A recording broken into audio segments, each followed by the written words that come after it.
In this module, I'll be showing you how to record your PowerPoint slides into a video format.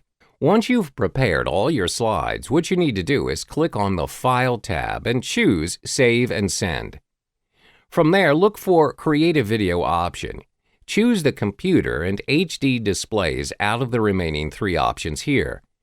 I would recommend you to choose the first one because that's the size you would want your videos to be. For this option, you can choose to not use or use a recorded timings and narrations depending on your content.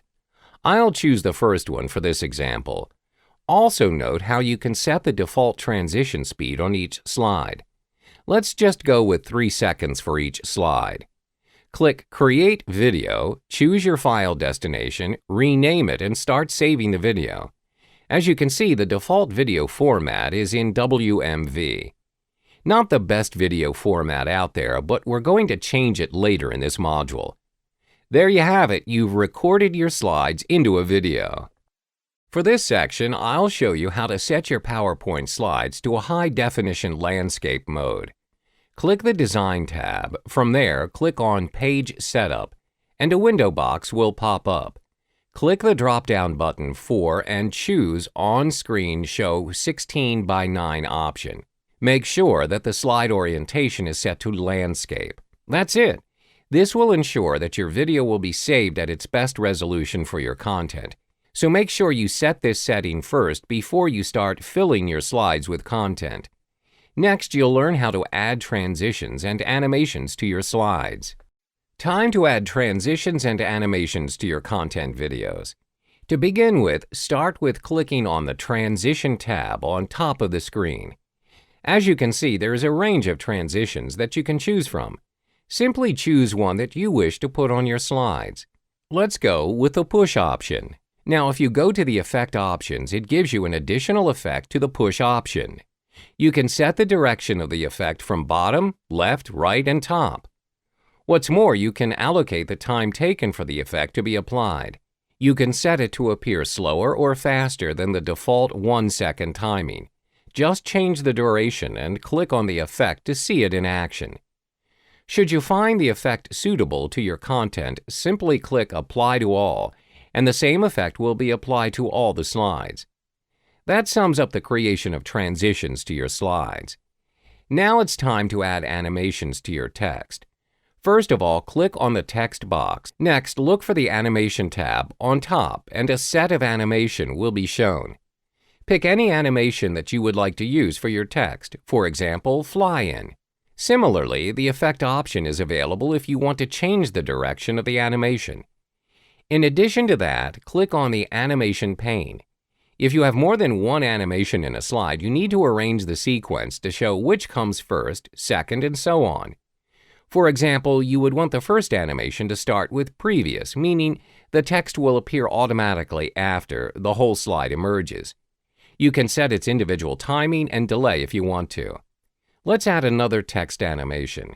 Choose an animation for the next text box and watch how the right pane adds its sequence at second. Finally, set it to Start after Previous. This will allow it to appear automatically after the first appearance. That is how you add transitions and animations to your PowerPoint slides.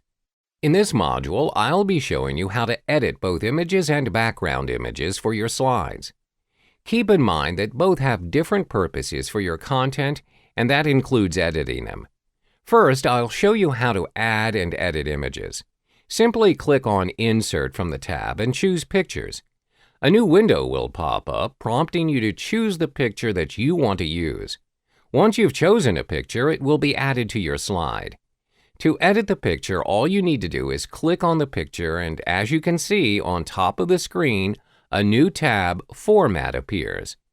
If you click on that tab, you will get to see all the editing options available for you to choose from. You can do picture corrections, colors, and add artistic effects under the Adjust section. Once you've chosen the adjustment you want to make for your picture, click on the option and it will be applied instantly. Additionally, you can style or frame up your picture using the Picture Style section. As you can see, there is a range of styles that you can choose from. You can hover your mouse to any styles to see a quick preview of it. Let's go with this one. Additionally, you can also add borders, effects, and layout to your picture. Border gives an outline to the picture using different colors and lines to it. Effects, on the other hand, adds a visual effect to your picture, such as giving it shadows, reflections, glows, and 3D rotations. Finally, layout. Choosing a layout means you'll convert your picture to a built-in smart art graphic that can arrange, caption, and resize the pictures easily. Next is the Arrange section. This section helps arranging your picture to move either forward or backward. For example, if you have a text to be put up on top of your picture, click on the picture and send it backwards. This will automatically put your text forward instead of your picture.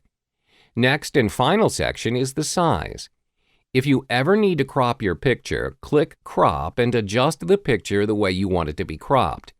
You can also adjust the height and width of it using the arrows here. That is how you edit and format a normal image. Background image, on the other hand, differs from normal image. To see the difference, right-click on any slide and choose Format Background. From the options given, you can fill your slide background using a solid, gradient, picture, or pattern backgrounds. Say, for example, you want to use a solid fill as your background. From the window, choose your desired color and click Apply. See how it applies to the chosen slide? If you want to use this color for the rest of your slide, you can just click Apply to All from the previous box, and the rest of your slides will change accordingly. This technique also applies to the rest of the background fill options, be it patterns and pictures. There you have it. In the next module, I'll show you how to edit your text to give it a more compelling effect to your content. Previously, I taught you how to edit and format both image and background image for your content. Now, I'll show you how to add some text effects to your content. First off, click on the text box of your text. From there, you can see a new tab called Format appear on top of your screen. Just like the previous module, in the Format tab, you'll get to see all kinds of editing sections available for your text. Since we only want to edit the text directly, we will be focusing on the Word Art Styles section. If you scroll down to it, you can see all kinds of instant text styles. Let's try choosing one. Note how once you've chosen the one that you want, you can see an immediate change to your selected text. Just like what you did on the previous module, you can edit the text further using the text fill, text outline, and text effect. Utilize all three options to get the best result for your text. For now, let's add a 3D rotation to the text. Go to Text Effect and choose 3D Rotation. Pick one of your preferred effects and apply it to the text. That's how you style up your text. At this point, you've mastered both image and text editing skills for your content video using PowerPoint. For the next part, I'll show you how to add audio and video to boost your content.